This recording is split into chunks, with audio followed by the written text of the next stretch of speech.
where the stars align. We lose ourselves in the rhythm divine.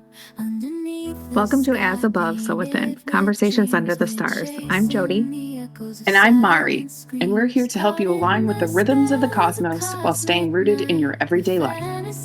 Each episode, we explore the energies of the sky, dive into soul-nurturing topics, and share practical tools to help you reconnect, realign, and rise. So settle in, pour yourself a cup of tea, or just take a deep breath, and let's journey through the stars together.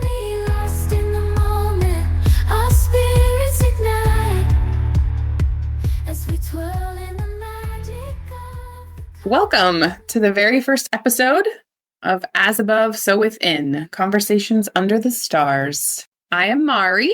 And I'm Jody.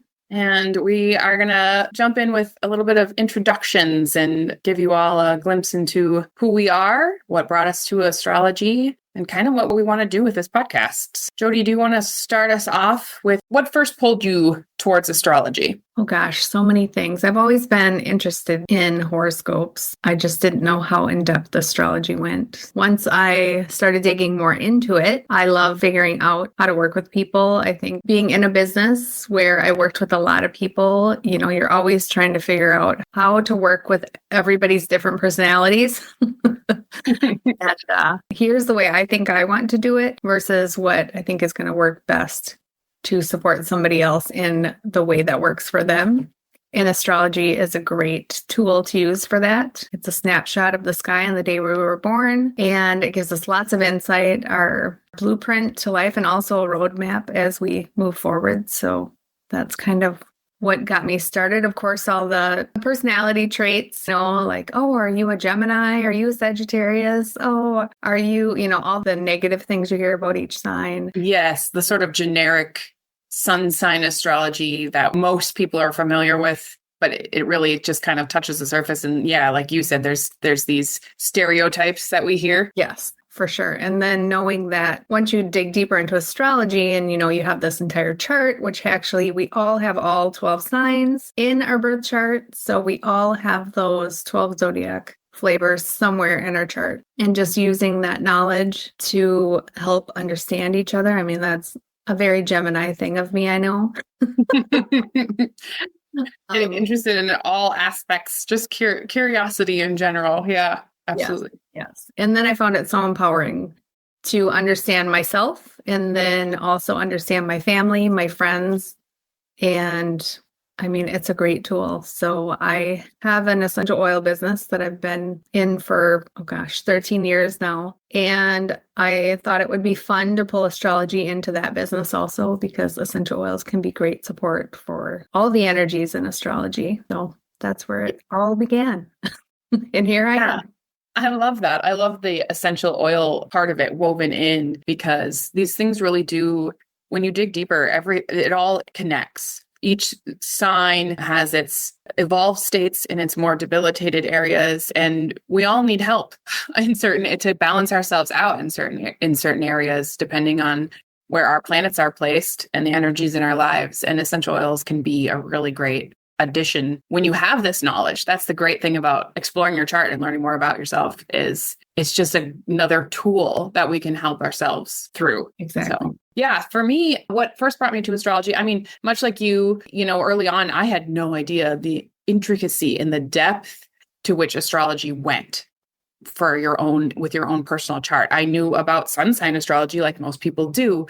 I'm a Sagittarius, right? So I would get some enjoyment out of reading horoscopes, but they always seemed generic to me. But I would go like, oh, okay, I resonate with this in some way, shape, or form. But I'd always been interested in personalities. Every personality test that I came across, from Myers-Briggs, the Enneagram, any of those throughout my life, just fascinated with what makes people tick, what makes me tick, and how to understand myself and those around me. Because I remember very distinctly the moment when I realized not everybody thinks like me. That was a profound, I was a teenager, I think, when I had that epiphany, but oh, wow, not everybody sees the world the way that I do.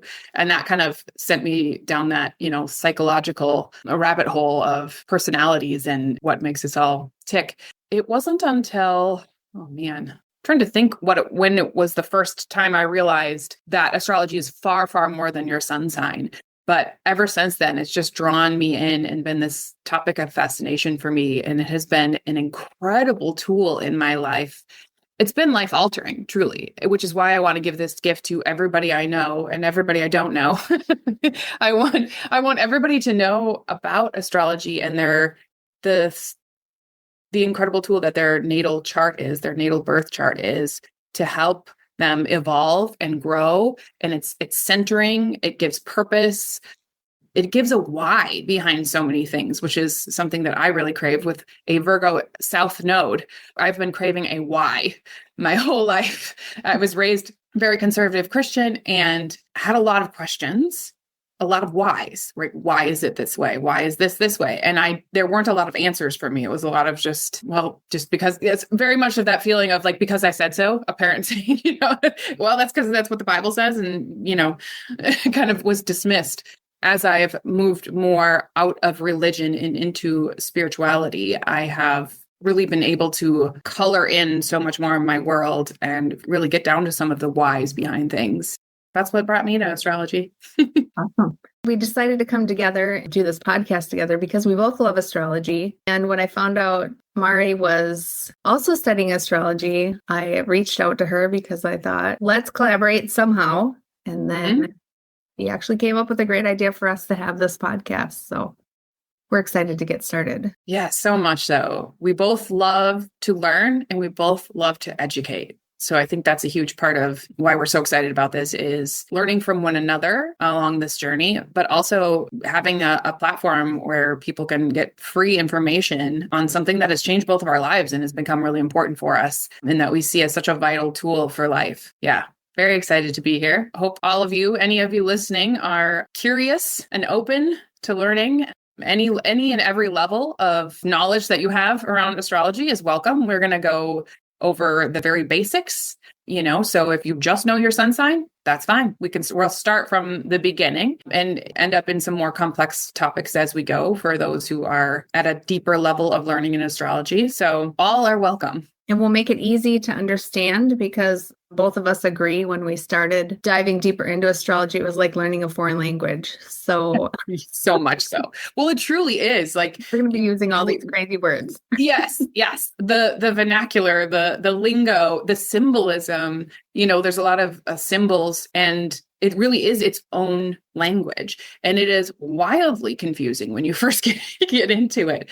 So yeah, we're going to break it down in a way that makes sense. Explain it from the ground up, if you will. When it comes to your astrological, for when you're reading charts for your client, and what is your approach, or do you have a style? Like what motivates you when you're reading a chart for someone? I always go in with the intention to look at the sun, moon, and rising sign because that can give us a lot of information, but that can get easily overrode by something more prominent. So I look at their chart and something else is jumping out to me, like they have a stellium, and what that means is a collection of planets in one area. Then I might look at that first because it's just going to be a more prominent. Yes, it's a powerful energy. A stellium it's a grouping of 3 or more planets in a sign or house, which just adds to to the energy. It makes it more potent potentially even than your sun sign. That's something that doesn't get talked about a lot. People think their sun sign is like the biggest energy that defines who they are in their chart. And that may not be true for everyone, right? Depending on placement and how it's aspected, etc. Absolutely. And then I also look for the chart ruler because that tells a lot too about the person and the beginning of the story. And the chart ruler, for those who are brand new, I will try to explain very briefly. We'll get into the specifics later, but it is your rising sign, whatever the sign is of your rising. It is the planet that rules that sign that is considered your chart ruler. So that planet in your chart, we're going to pay special attention to. It's going to have more potency and more power for you. Yes. So how about you? What do you look at a chart? Yeah. So I have studied different modalities in astrology. And that's one thing that we can talk about in this podcast too, is astrology is not one modality. There are a lot of different approaches that have been created over the years, from Hellenistic or more traditional astrology, kind of the root of all of this. And then it's kind of branched off into different areas, psychological astrology, there's more predictive astrology, all sorts of different things. Where I have found myself, given the fact that I am very psychologically driven, for me, it's about the psyche, the personality, and how that shapes us. I ended up doing a deep dive into evolutionary astrology, which is really has my heart. And that is focused primarily on the nodal story. That is the nodes of the moon, the south node and north node. Everybody has that in their chart. It's actually a calculated place in space. It is not an actual thing like a planet, but the story of the south node and north node plays deeply into the evolutionary astrology. And it really is the soul's story, the story of your soul and why you chose to come into this life and what the lessons were that we were hoping to learn as a soul and evolve through, thus evolutionary astrology. And then all of the other planets and where they are in the chart tell a piece of that story. So it's very story driven. And it really colors in your world. And for me, having had my chart read from the evolutionary astrology perspective, I honestly have never felt so seen and understood in my entire life. It actually brought me to tears the first time I had my chart read in that way, because I had felt deeply misunderstood for a lot of my life. I am my family's black sheep for sure, especially since I have walked away from dogmatic Christianity into more of a spiritual seeking person. And so being understood on that level and seen, and even that aspect, the fact that I have walked away from that dogmatic Christianity and into more spirituality is in my chart. It's part of my nodal story. And so it felt deeply resonant and I felt so seen. And I wanted to give that to every single person I knew. So that is that lens that I come at astrology from. However, I still learn everything I possibly can, absorb all I can from all modalities. But that particular niche has my heart for sure. Yes, I have studied a lot of what I like to say about astrology is it's like an onion. You just keep peeling back layers. There's more and more and more. Yes. And you'll spend your whole life studying. Yes. I was going to say, you and I will be forever students. Yeah. We will. My curiosity about this subject is endless and the information around it is endless. That's what I mean by that. It's so eye-opening when you have your first real glimpse into the depth and breadth that is astrology. I think the average person doesn't understand that this contains multitudes and what a powerful tool it is. Right. Yes. I've done some studying on evolutionary, some Hellenistic, some, Western tropical is the main. There's also medical astrology. Then there's transits and predictive astrology. And there's just so many different avenues that you can go down, and synastry. So you can do comparisons between two people and two charts. And then you have kids, which is actually something I really love to do. And I've recently had lots of people in my life have Pisces babies during this Pisces energies that we're having. And it's been fun to talk to them about their new baby's chart and maybe how to work with that. Yeah. So I love that idea of talking to parents about their children and their children's chart, because what a great tool for helping your child in the energies that they have chosen to come in with and what they're working towards. You can really be extra gentle in certain areas and understand your child on deeper levels and really help them move towards what their soul is asking of them in this lifetime from a very young age, which most of us didn't have that gift. If, from our parents, I had incredibly loving, wonderful parents I had a beautiful childhood. But I think back and I think, had they had this knowledge of my chart and who I am and what I was hoping to become as a soul through this life, I wonder what would have been different in the way that they raised me. I think many things, really. Yeah, right. I agree. And I think had I known this with my own children, I would have done some things different for sure. Mm-hmm. But I think we can use it with everyone, with all our partnerships, with our friends, with our relationships. I mean, it just really helps you understand people. And like you said, how they work, how they tick. And then, of course, you can have more harmonious relationships that way. Yes. I mean, it's been a huge help for me in my marriage as well. Just studying my husband's chart, I've had aha moments about him. I know him so well. I know him, like we finish each other's sentences. And yet there are these nuanced energetic things that are happening in the background that you may not have been able to put your finger on. And then you study someone's chart and you go, oh my gosh, this makes so much more sense now. And I've brought some of these things up to him, like, do you think like this when you're doing XYZ? Is this kind of how you see that or think about it? And he's like, yeah, actually, it's really just helped me see through his eyes and, meet him with compassion in certain areas, or, just understand him on a deeper level. It's such a gift. It is. It's so fun. And then you're just constantly thinking astrology. I'm when people are doing something, or if I know their sun, moon, or rising sign, I'll be like, oh, well, that's that is if I were to warn anyone listening who's a newbie about anything, it would be, once this bug bites, you are going to be curious about everyone's astrology. Everyone you meet, everyone who says something, you're like, huh, oh, I wonder what, where their Mercury is, right? About the way they communicate. Or I wonder where you just immediately put this astrology filter on everything and everyone you're going to go home and do a bunch of research on their birthday. Yeah. So, Mari, tell me if you want to share your sun, moon, and rising, and then tell me what sticks out most to you about your own chart. Yeah. So I'm a Sagittarius sun in the 11th house. And we're going to go over all of this stuff, what all of this means. So if this sounds foreign to you, it's okay. For those of you that have some astrological knowledge, you may be able to follow along. But I am a Sagittarius sun. So that is my core personality, if you will, the ego, the core of me, in the 11th house, of which is friendships, communities at large, etc. I am a Capricorn rising. So that is sort of the filter that is kind of put over our life. Our first impression, a lot of times people will see the sign of your rising when they meet you. And it's kind of who you show up as in the world, the first front-facing filter, if you will, among many other things, but we'll get into that. And Capricorn risings can come across a little stiff, perhaps sometimes. For me, I think it comes from just like awkwardness in social situations. I tend to want to look very put together, and, I think can come across a little serious sometimes because I'm just nervous. That probably helps with that. Yes, it does. It does. Because as the moment you enter into conversation with me, the warmth comes through of that Sagittarius, and the excitement and the joy and optimism and all of that from Sagittarius comes through.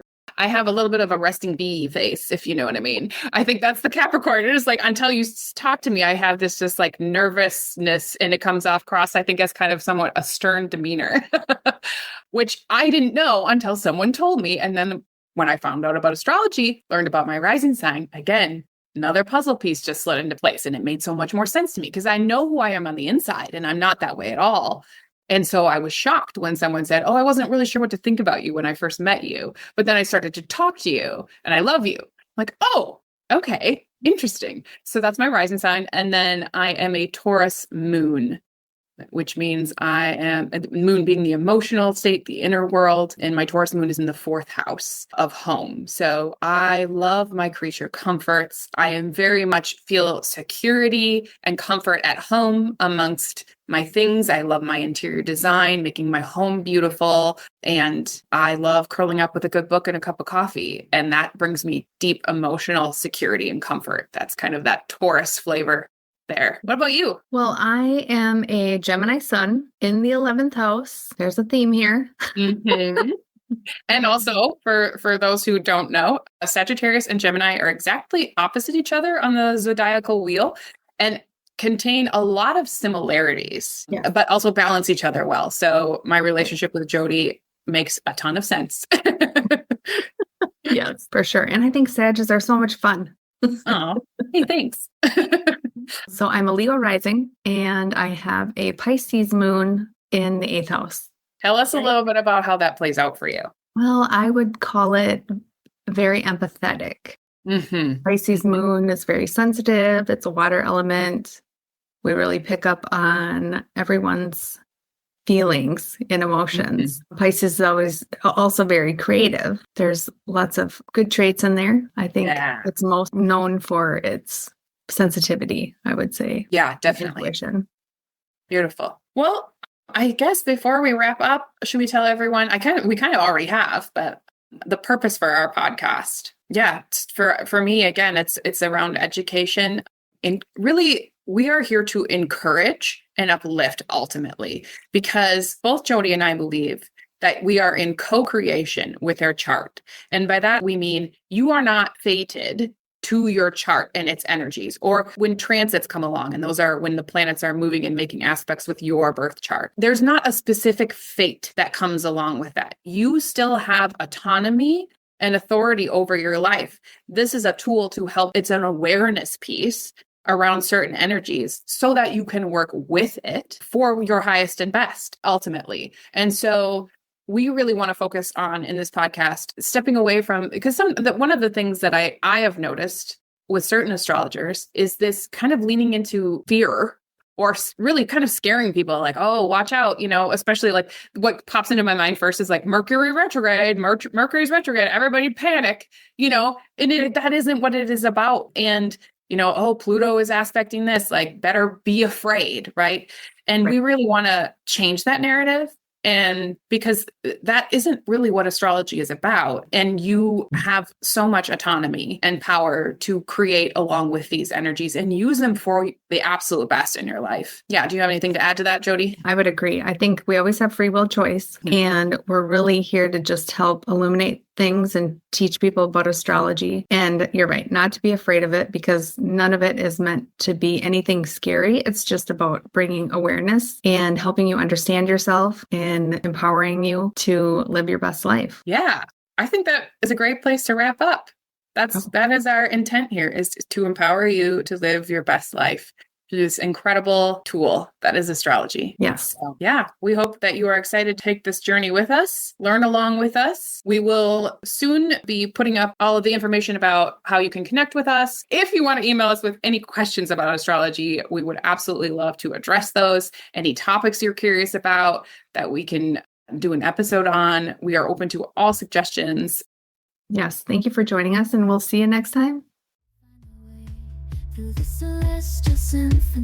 Thanks for joining us under the stars today. We hope you're leaving feeling inspired, grounded, and more connected to your inner truth. We would be so grateful if you would subscribe, leave us a review, and share it with someone you love. If you're ready to explore your soul's path through psychological evolutionary astrology and personal astrological coaching, you can find Mari at yoursoulpurposeastrology.com, or follow her on Instagram and Facebook at Your Soul Purpose Astrology. And if you're ready to illuminate your birth chart and explore how essential oils can support your emotional and energetic alignment, you can find Jody at earthandskyessentials.com or at Earth and Sky Essentials on Facebook and Instagram. And remember, your soul's always guiding you. The magic starts within. Everlasting sway.